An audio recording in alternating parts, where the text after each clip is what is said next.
Coach, il y a une déception évidente après une défaite à domicile. Cette équipe d'Yzeure, dès les premières minutes, on l'a senti vraiment beaucoup plus agressive, beaucoup plus déterminée. Tout à fait. On savait que c'était une équipe qui voulait faire un résultat, qui n'était pas loin des premiers, parce qu'on avait 7 points. Nous, on avait décidé aussi d'emballer la rencontre, et puis finalement, on n'est jamais rentré dans cette première mi-temps. C'est eux qui ont pris le jeu. Et c'est vrai, comme je disais à mes joueurs à la mi-temps, on avait de la chance de rentrer à 0-0 à la mi-temps. Donc on a essayé de remotiver tous nos joueurs. Et puis bon, malheureusement, je pense que sur cette deuxième mi-temps où on commençait un petit peu à revenir dans le jeu, on a pris ce but qui nous a fait très mal. Qu'est-ce qu'il a manqué à votre équipe justement pour rentrer véritablement dans cette rencontre? Certainement se libérer un peu plus de justesse technique. Moi, je les ai sentis un peu timorés. Est-ce que le fait d'aller chercher une troisième victoire, c'était dans les têtes un peu compliqué? Mais bon, on n'a jamais mis les ingrédients qu'il fallait. On a été un peu en dedans. Et c'est vrai que bon, sur le match, on peut avoir quelques regrets, mais bon, Yzeure mérite sa victoire.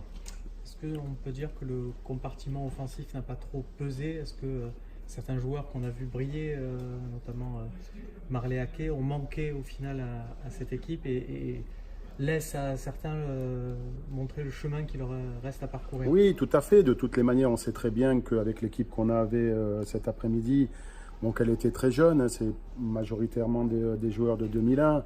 Donc il leur faut aussi du temps, on les met dans le grand bain de la Nationale 2.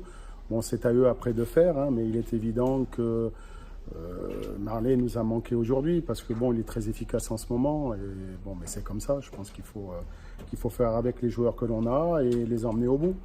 Au-delà de marquer, est-ce que c'est pas plus globalement un petit peu d'expérience qui a finalement manqué, puisque même un joueur défensif comme Lucas Perrin, derrière, stabilise la défense. Aujourd'hui, on a vu certains placements un petit peu aléatoires d'une manière générale. Ouais, mais de toutes les manières, on sait très bien que l'apport des jeunes pros qui descendent nous font du bien, parce qu'ils ont de l'expérience, parce qu'ils s'entraînent avec les pros, donc ils ont un vécu aussi en National 2. Mais bon, à un moment donné, il faut jouer aussi avec nos joueurs, nos jeunes joueurs, et les faire progresser. Donc voilà, c'est ce qu'on appelle la formation. Merci.